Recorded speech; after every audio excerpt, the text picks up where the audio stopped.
עתה אנו מגיעים לחלקו המסיים של המופע התזמורתי.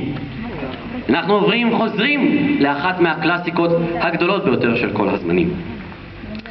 מוטיב זה מופיע לראשונה דווקא בסרט השני מתוך סדרה ארוכה של סרטים שעוד עתידה לצאת, אל האקרנים. נכון, אומרים אקרנים?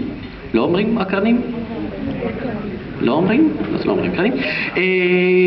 והוא מופיע לראשונה כשנוצר הצבא המרושע על ידי הצד האפל של האימפריה. המוזיקה מייצגת את אחד משירי הלכת הצבאיים המרושעים ביותר עלי אדמות. תזמור מאת דוד זבה, האימפריאל מרש מאת ג'ון וויליאמס.